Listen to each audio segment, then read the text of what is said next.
So our webinar today is best practices for engaging Gen Z with Bob. So a quick intro for myself while you're filling out our poll. So my name is Ian Elahy. I'm Customer Success Director at HiBob. So I'm going to be your host for today. As I mentioned, thank you for making the time to join us.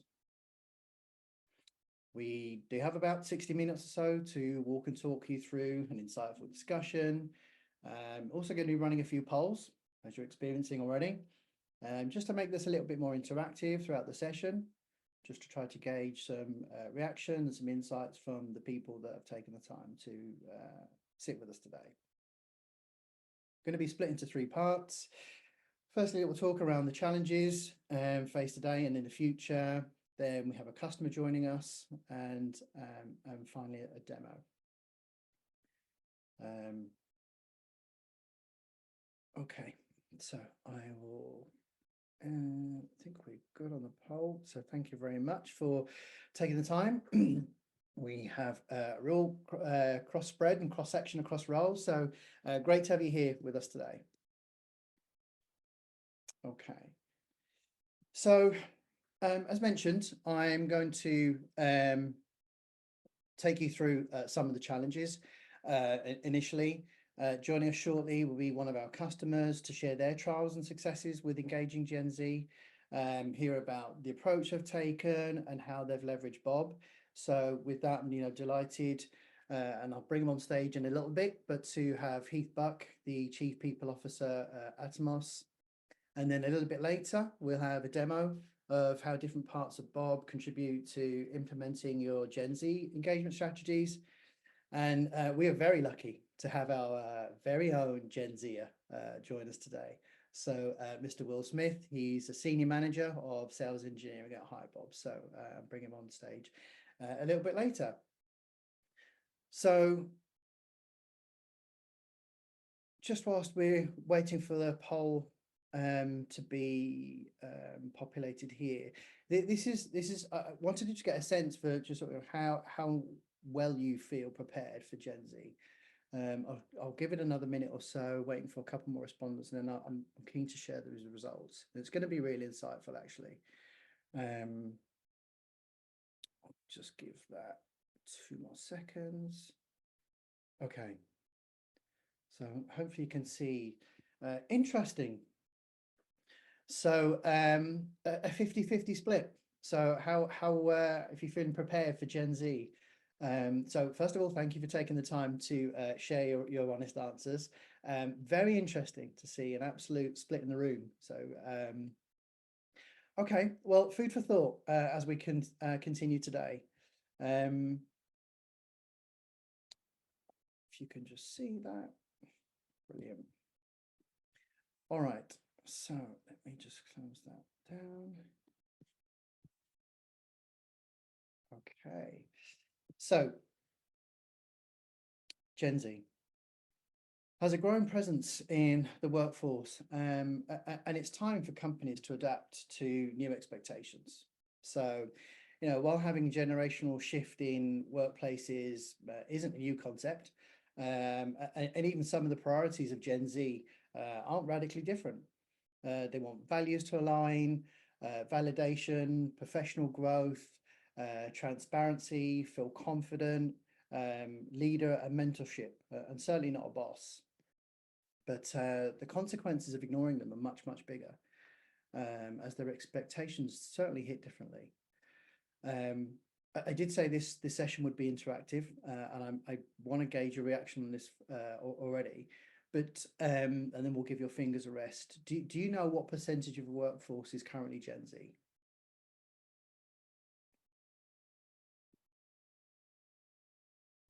Be interesting to sort of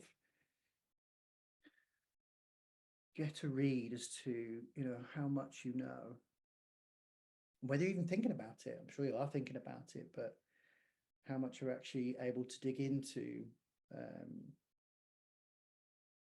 understanding what percentage of your workforce is Gen Z. So again, I'm just going to leave it for a few more seconds. Okay. And I definitely want to share some very interesting insights with you.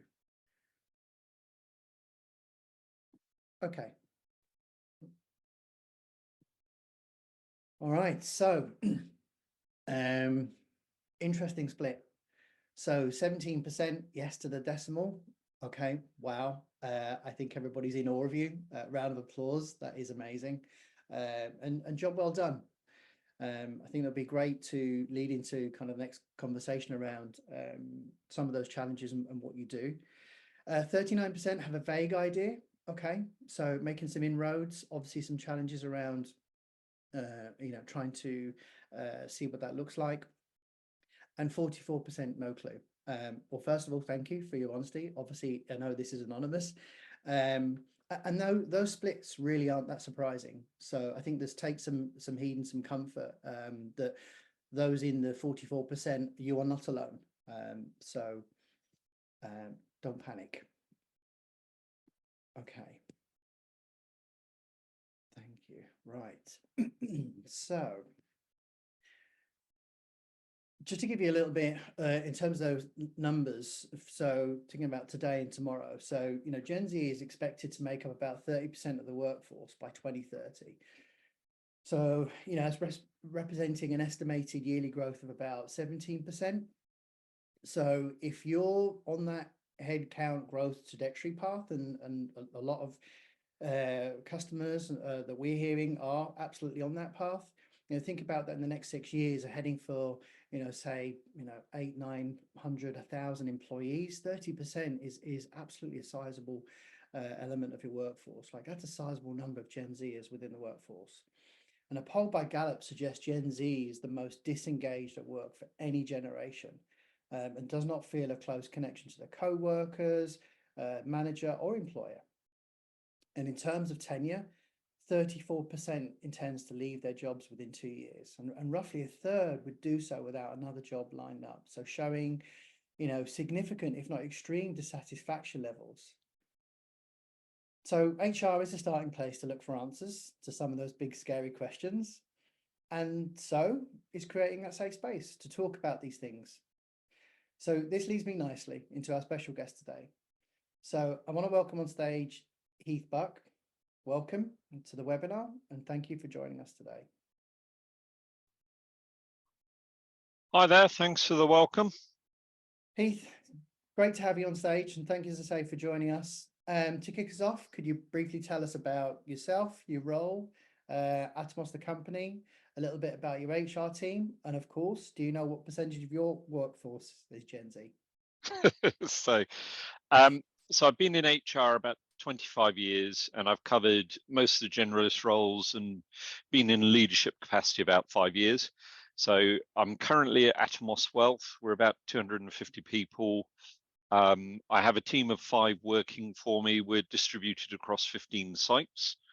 We've got a client base that is in the upper half of ages, and yet we see a lot of our future is on getting Gen Z talent in and developing it well. We have the dual challenge to match our client base. We tend to have an older workforce, so it gives us a smaller pool of Gen Z. I'd say about 15%-ish of our workforce is Gen Z, but it also creates higher risk each time we lose them, because they are our future talent, and because of our client base, we're always going to have a sort of gravitas towards older workers as clients relate to them better. But equally, we need people coming, high talent coming up through the ranks, which is where it matters more each time we lose one.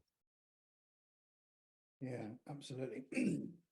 It's interesting to talk about the matching the workforce based on kind of industry and their own customer base.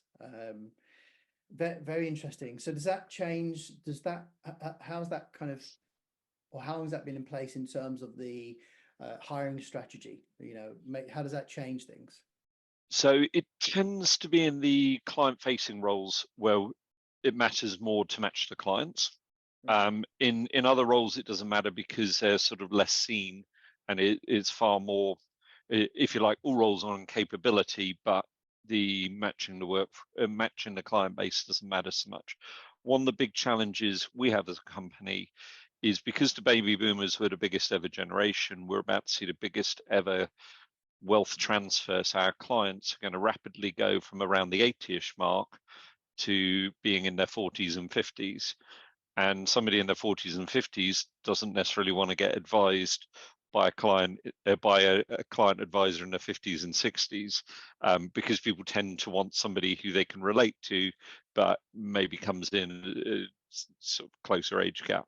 So you can imagine, and then when that wealth starts to transfer, and that's where we genuinely need diversity so our clients can relate to us and all the rest of it. Got it. Well, on that note, I'd like to, if we start, kind of take a step back for a second and gain your thoughts on really what has shaped Gen Z. Yeah. So with Gen Z, they're an unusual generation. So I count as a Zennial, and I probably got more traits of millennials than I have Generation X, because I was very into computers when I was a teenager. Gen Z is the first generation that was social media was always a thing. My generation more or less invented it. Millennials took it wide scale. The Gen Zs don't know a world without social media. And we know what social media does to the brain. You're more likely to get mental health issues. You're more likely to suffer isolation. It should almost be called antisocial media. Add to that a pandemic where you actually did end up in isolation, and social media became so you've got their main connection is a platform we know that's very bad for giving you meaningful connections. And so the pandemic was approximately 2 years, but there's still a major hangover because it's so extreme. And then add to that being almost over-parented. So, participation medals in my generation, we used to just lose a lot. And then suddenly it became actually everybody needs positive support. And the pendulum might have gone the other way, where everybody's told they're great. And actually, we're not all great at great things. I'm rubbish at foreign languages. I'm okay with that sort of thing.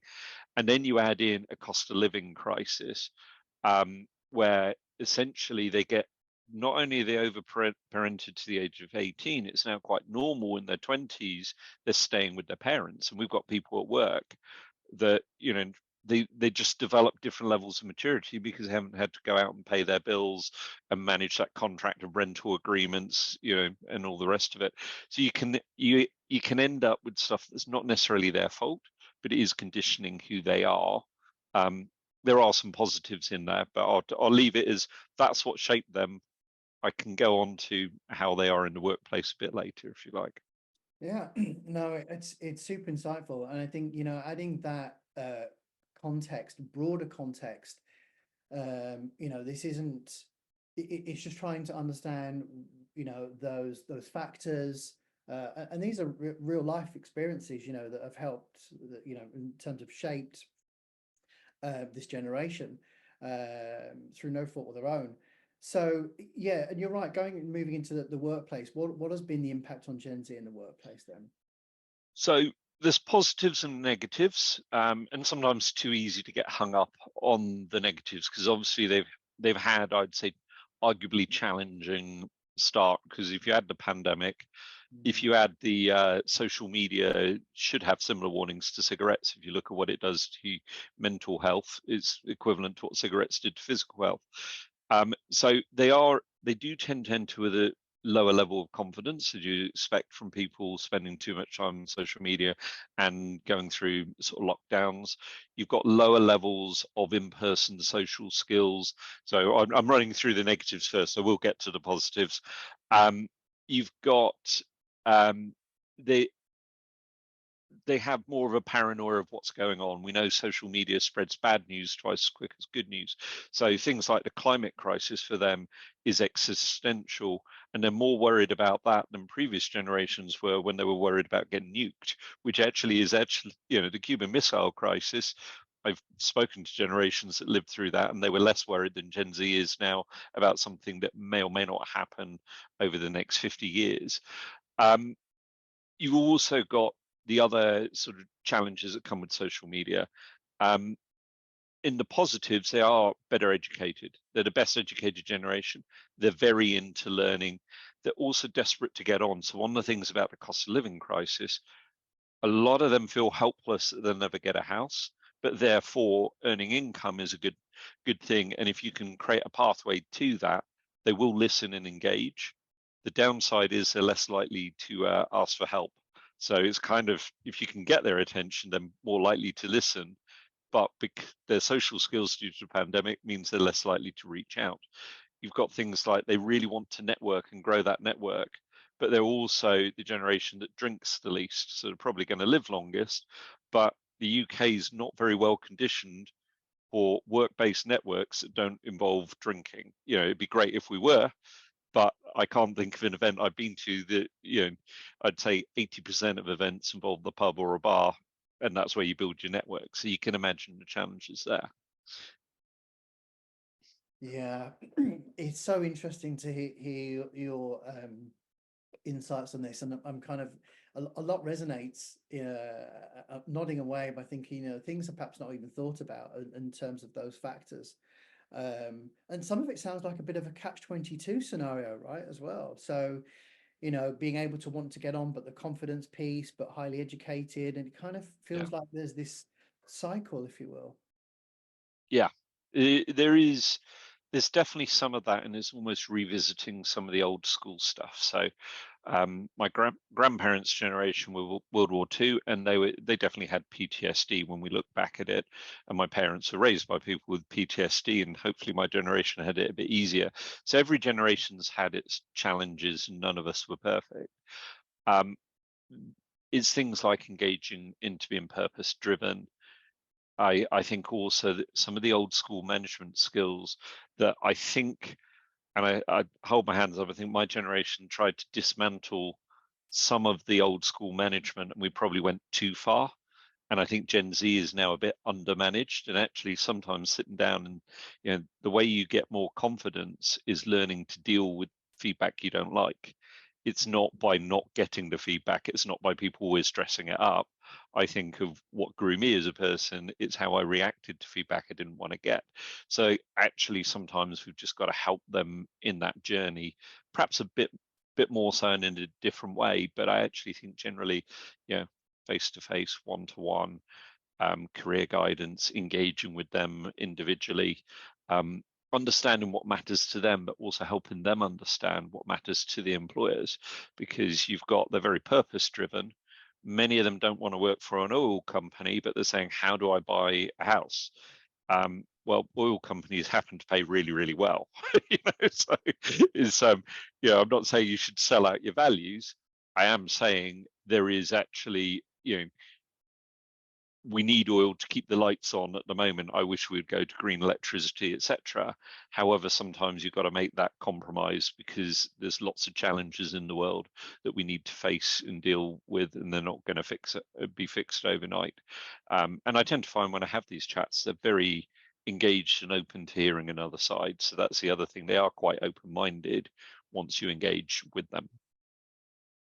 Yeah, no, I agree absolutely. I've just seen a question in in the chat, which I think was well timed actually. So if I may kind of bring that to life, and thank you for the question is, will their work ethic change as they mature, or does it remain for life?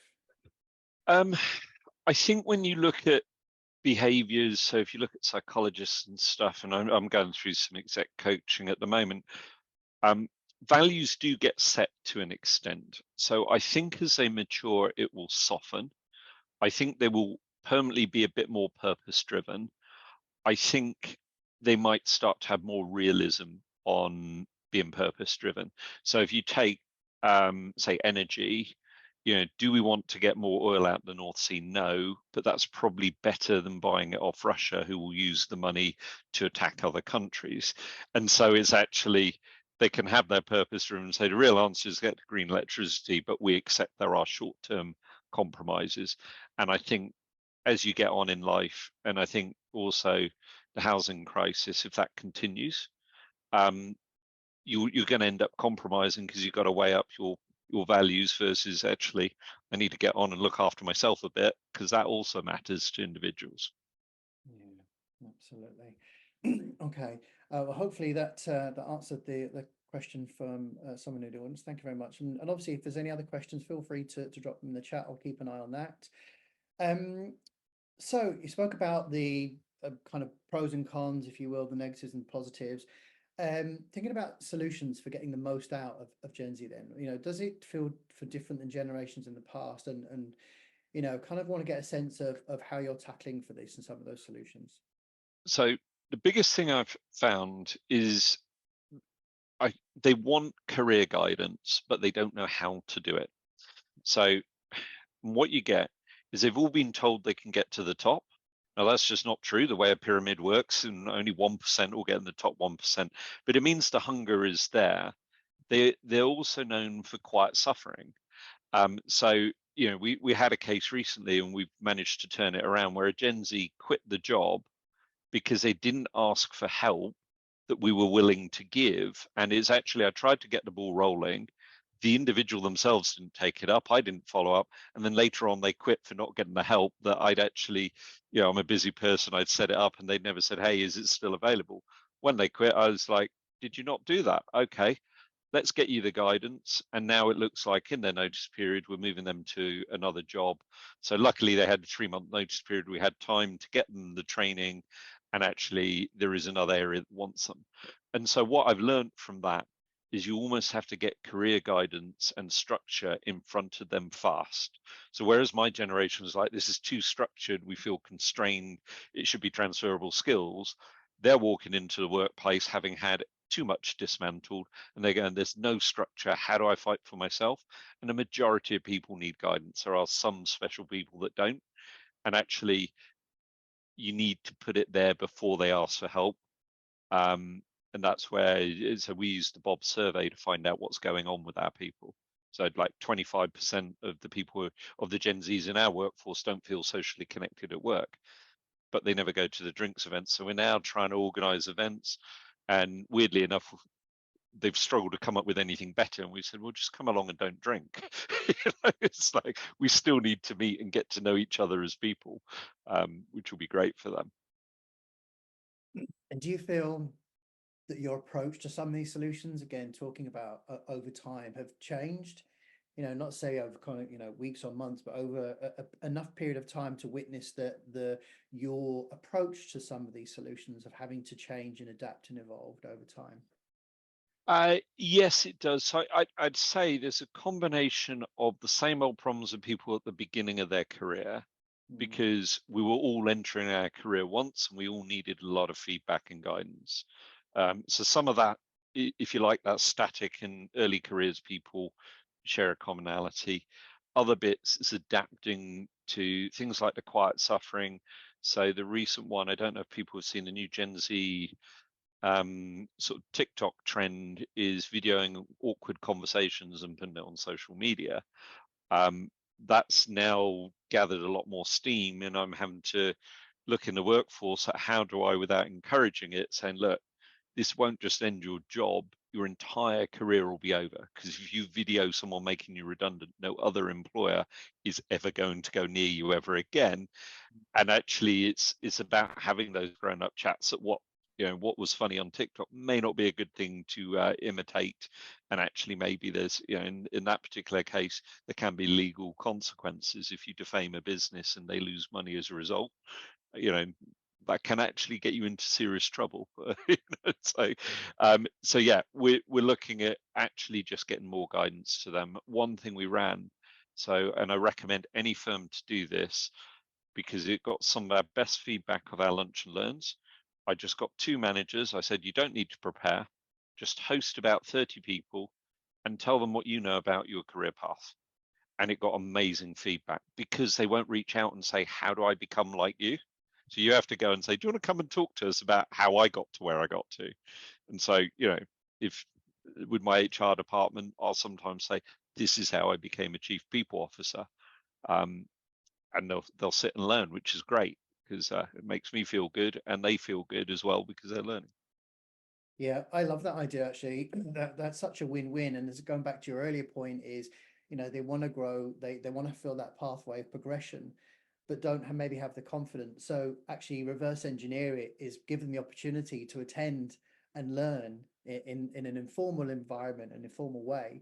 And hopefully that passes on that information in a different way. So Interesting, super insightful. I am going to keep one eye on time, at this point, if I may, Heath, thank you for those questions. Thank you for giving us a bit of an insight. The discussion obviously will continue now. I'm going to bring on Will to the stage. So again, Will Smith, Senior Manager of our Sales Engineering, and just really talk to you a little bit more about Bob and some of the challenges that you have been discussing already. So Will, thank you for joining us on stage.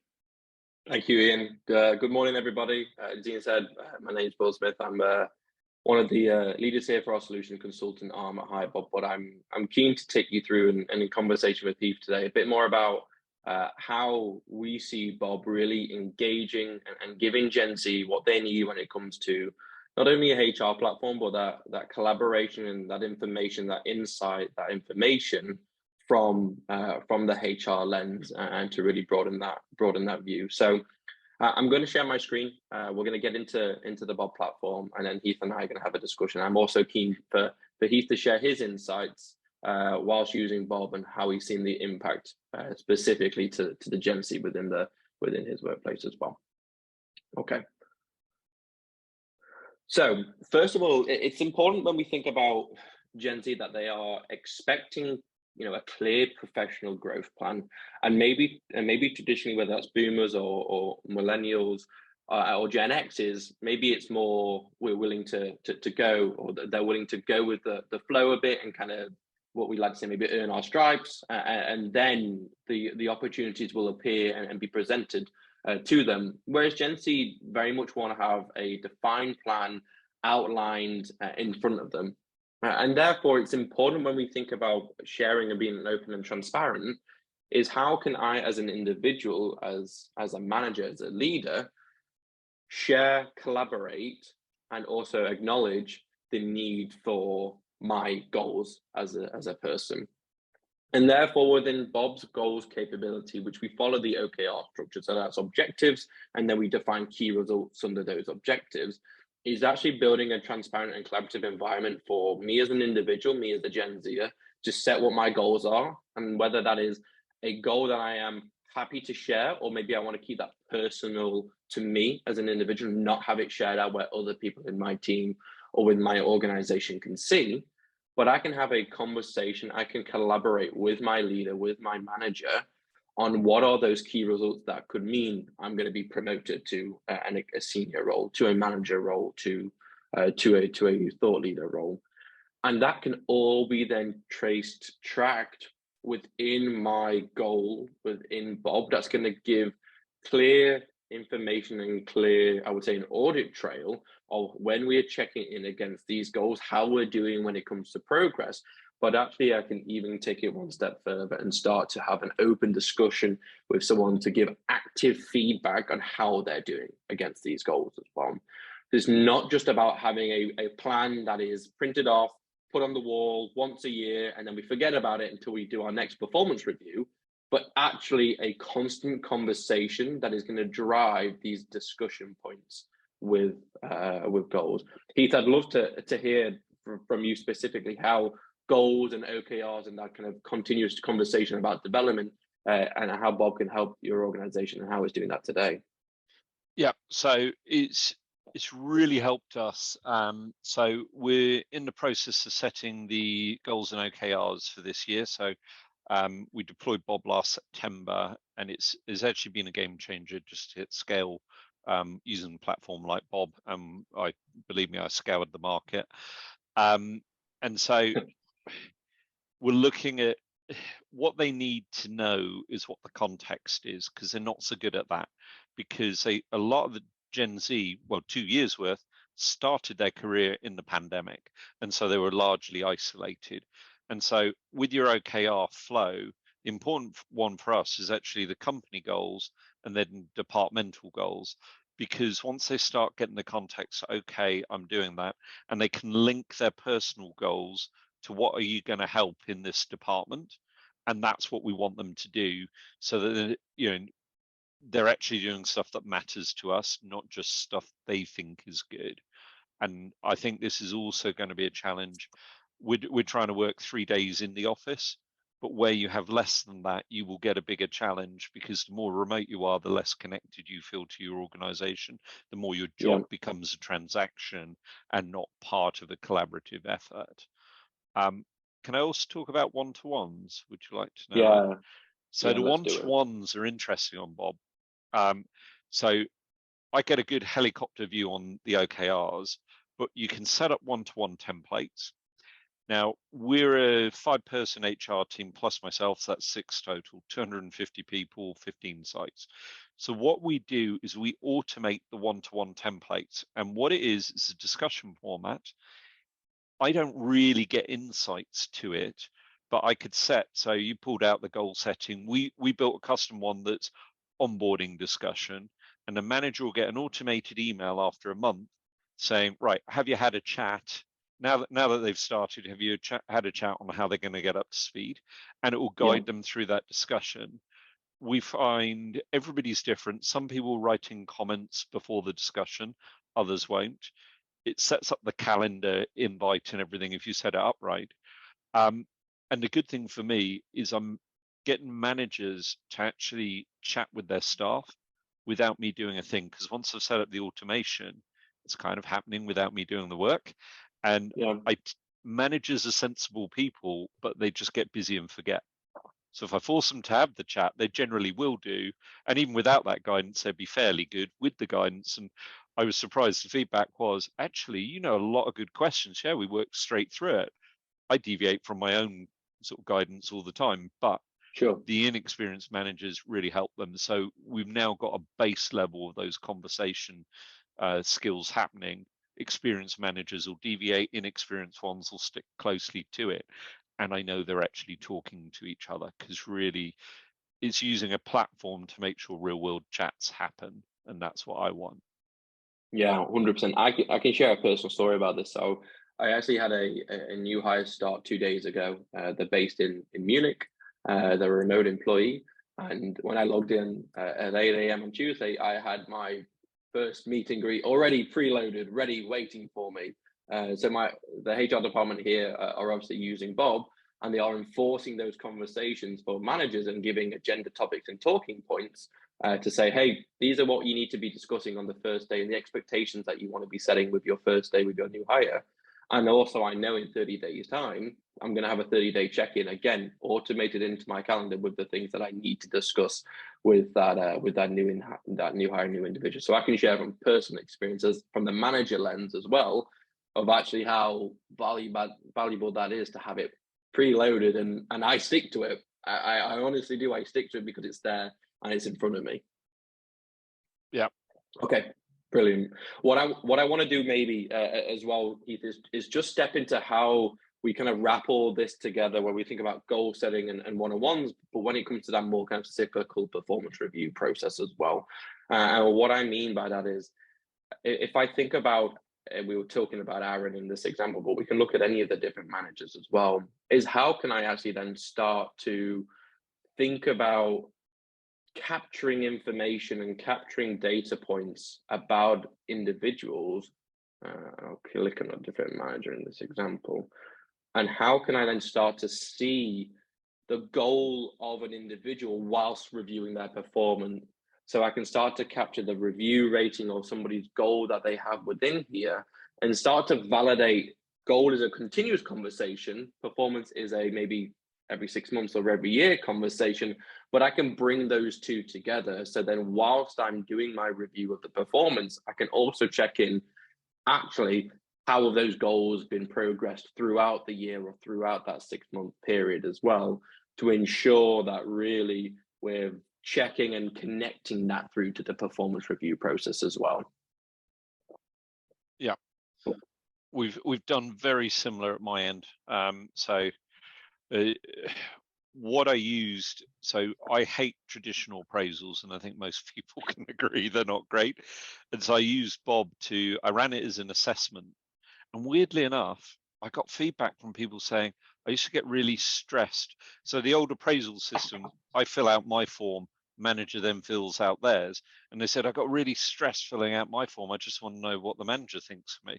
And actually, what we did is we broke it to lots of categories. I can see you've done something similar, categories Yeah. relevant to us. And it meant people also got better feedback because they got one for their behaviors. They got one for we're FCA regulated, so compliance with FCA regulations, one for drive learning, and the commentary allowed it to come through. And it also creates 9-box grids out the back of it. So I could look at anybody in the bottom left who's a problem, and we could help them get to good, or maybe have that honest chat that this may not be the right role for you. And weirdly enough, when you have those honest chats, you'd be amazed how many people go, I'd not thought of that, but you're right. I hate my job, and there's better things I want to do. And you're like, okay, this is easier. Yeah, 100%. I actually find it's also incredibly impactful when we think about those anonymous surveys as well, because not only is it kind of a more on that assessment, but also you might want to start gathering feedback about, you shared the example of Ian of, hey, we don't want to be going to drinking events in the evening at the pub or at the restaurant, but actually, okay, I might not be comfortable as a Gen Z to actually share that with my manager directly. So I need to be given the opportunity to actually share my feedback in a forum where I feel it's not going to be shared outwards from there as well. Yeah. So, and I'm just picking up with one of the questions on the chat in terms of, Lilia has said, how can organizations effectively engage remote employees, particularly those who work independently, have limited interaction with their colleagues, for stronger teamwork and collaboration amongst Gen Z? Now, generally, so as I said earlier, we're trying to get most of our people in 3 days a week.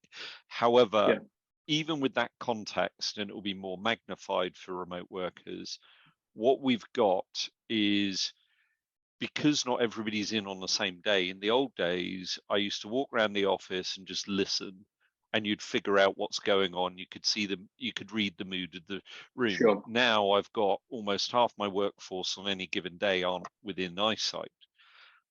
The other thing you'll get specifically with Gen Z is, even if you ask them face to face, they don't have the same level of confidence to tell you.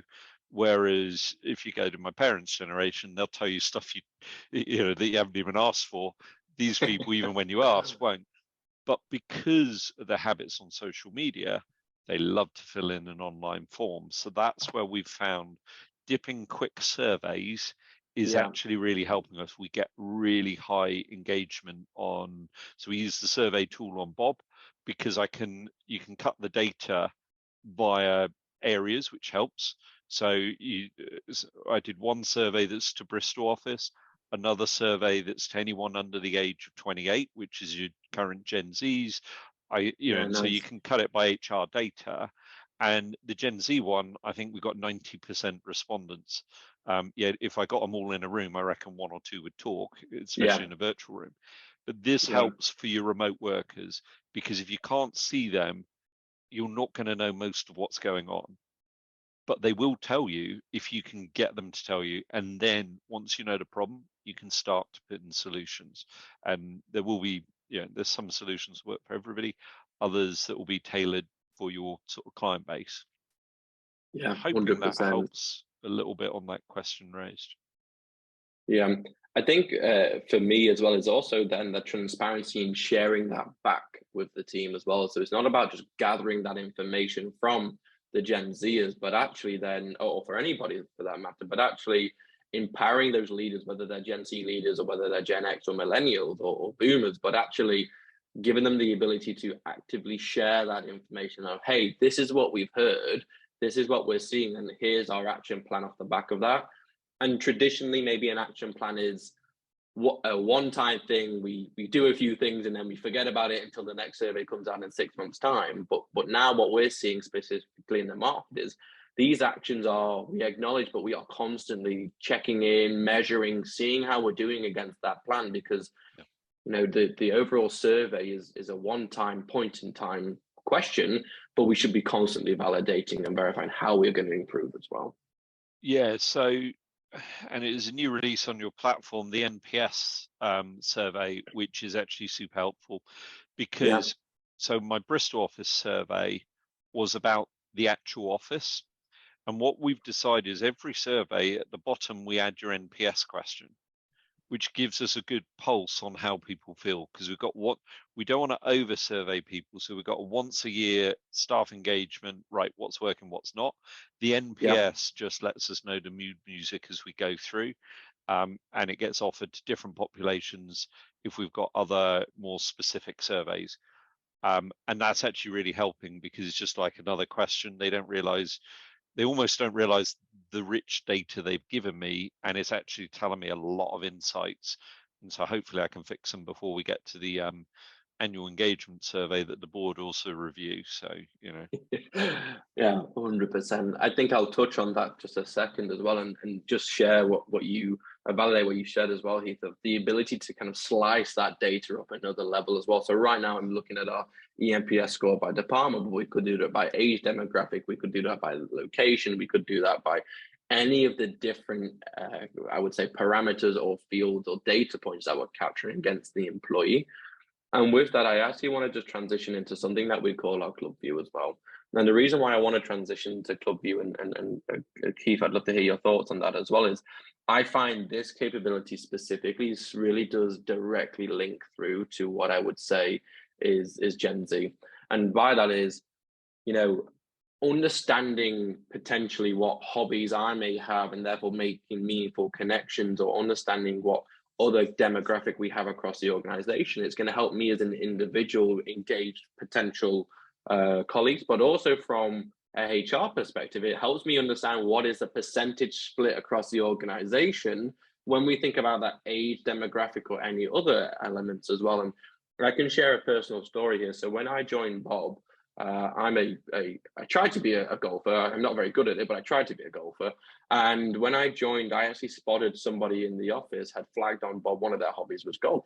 And therefore I was able to go and have a conversation with them about golf. And they actually invited me to a golf away day that they were sorting out in the office. So that enabled me to kind of make that personal connection early. Whereas if I didn't know that about that person, I probably would have found that first conversation a little bit awkward and maybe less relevant to have that conversation, not really know much about them. So I found that really impactful for me personally to have that conversation and make that connection as well, which I know is a challenge in its own right for Gen Z, is to make those personal connections and work. Yeah, I will second Club View is really powerful.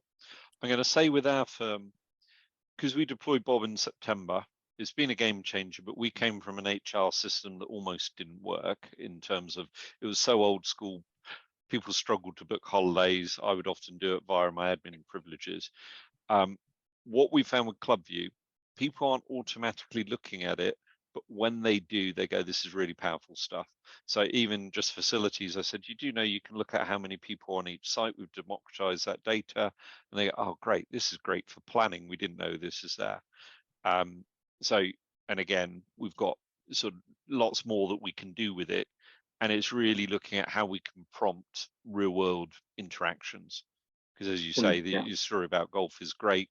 We're trying to get people to be more social with each other, because we see a professional benefit. And also from my side, it improves retention. Because if all your friends are in your workplace, leaving suddenly becomes leaving your friends. So, you know, there's quite a good stay factor linked if you can make people want to work together. Yeah, 100%, 100%. And I think as I know we're fastly approaching time, but one of the ways I see within Bob that we can start to engage those different types of groups is actually via the shout outs and posting capability within Bob as well. So if we think about, you know, an intranet or a landing page of an organization where I log into Google or Outlook, I log into Teams and Slack, but we also want our customers to be logging into Bob's homepage as kind of the third tool that they're logging into on a day-to-day basis. And it's by design looks very social media-esque as well, right? It could look like your LinkedIn or your Facebook wall or your Twitter page as well by design, to really appeal to those Gen Zers of the ability to react or to comment or to even start to engage additional information. But where I really see the power and the benefit here for me personally and for the teams is the ability to tailor your messaging to the different groups that you're defining within the organization. So if it is about creating a golf club, or if it is about creating a running team, or if it is creating a chess tournament, all of this information that we typically would gather during the onboarding experience can then be used at a later date from managers to HR to senior leaders to actively engage. And that can be in a few different methods, whether that's shouting out, which we typically see as a news announcement, whether that's quick fire polls. It's, hey, we want to do an event, we do this venue, this venue, this venue, this venue. It's a quick 3-4 second poll that somebody can literally click and say yes or no. But also kudos and recognition. And we know kudos and recognition is also incredibly important for this demographic as well, to be heard and seen and feel recognized. And therefore the ability to be specific with who is going to see that for kudos. So I don't see everything in Australia, but it doesn't make sense for me to see everything in Australia, but I can see what's in London or Amsterdam because I know those colleagues and I know those individuals as well. Okay. All right, my final topic that I'd like for us to touch on before Ian joins us back on stage, and I'd love to hear your point on this, Heath, as well, is more about onboarding. If we strip it all back and think about, okay, so we've talked about the employees when they're actually in Bob and they've started and they're at the organization, but what does that potentially look like when we think about actually engaging individuals when they're joining? And when I say that, the timeline we typically see could be 2, 3, or 4 weeks, or even longer, or even shorter before they're starting at the organization. And therefore we see, and the stats don't lie, that actually to give a strong onboarding experience is only going to drive the chance and the percentage of retention that's going to stay within that organization. Typically, if there is a poor onboarding experience, there is a higher chance of those individuals leaving within the first 6 months than if they have a successful onboarding experience. So Heath, maybe is there anything that you'd like to share on onboarding and how the organization's utilizing this? Yeah, so that was actually, and so a couple of people asked about remote workers, and things like a digital onboarding matter 3 times as much the more remote you are, because you don't have that one site you're meeting in person. Now you can pick whatever platform you like. It doesn't have to be Bob. I chose Bob in part because I thought the onboarding was really, really strong and I like the look and feel and it's engaging. But whatever platform you choose, get something that gives you a digital onboarding. Because what people expect is a video. Now we haven't spent lots of money. We had a marketing video, and so we put that in the onboarding so that they get a taste for our company. And it talks about our values and what we're trying to achieve. So it's not really specialized towards them, but actually the recipient who hasn't worked there yet, it's actually quite a lot of news for them. Existing employees would never look at it because you wouldn't watch it twice. But new people, they go, oh, this is good. We get their data. So we used to miss data when people joined. And actually now we collect it automatically. And that's freed up time to put more effort into interviewing so we hire better people. Because I'm a massive fan of automating all the boring stuff so you've got more time on everything else. We just get a smoother experience. Yeah, and I will say Bob's probably got the best onboarding that I've seen out there. But if you have got remote workers and you don't have a great HR system, check that renewal date. Don't have to go with Bob, I did, but you've just got to get something that's sort of fit for the modern world. 100%. What I would share with this forum as well is when we think about onboarding, it's so important to define the onboarding per site, department, or even type of employee that there are or that they are, and whether that's a permanent, temp, or a part-timer. And really something that we've seen be incredibly powerful for our customers. The UK-based onboarding will be different to the US onboarding, which will be different to the Spanish onboarding, which is different to the Australian CS onboarding. And the reason being is then it really gives me a tailored experience that is specific to me, whether that's from a data point perspective of what information are we actively requesting of those employees and of those individuals, but also what about the documentation that needs to be completed by those people? It's different per region, it's different per location from a compliance and legislation perspective as well. And what that means is I'm not seeing information that's non-relevant to me within my location in the UK. and I'm getting a very much a tailored experience. And for me, this is again is something personal to me, the final step of our onboarding flow is actually the most impactful. I can see where I fit within the organization, who my teammates are. We talked about it earlier, what their likes and hobbies are as well. And even they can start to add their social media platforms in there. So if that's how I'm typically used to connecting and engaging with individuals and people, ahead of time, I can reach out to our CPO, Rachel, and connect with their Twitter handle or their LinkedIn profile or their Facebook profile, because they've actively chosen to represent and give that information as well. And on that note, wonderful time for Ian to jump back on and help close out this session as well. Yeah, I feel guilty jumping back in and interrupting the discussion, to be fair. So forgive me all, but time is against us as always. Thank you both, obviously, for running through that. Really insightful, great discussion.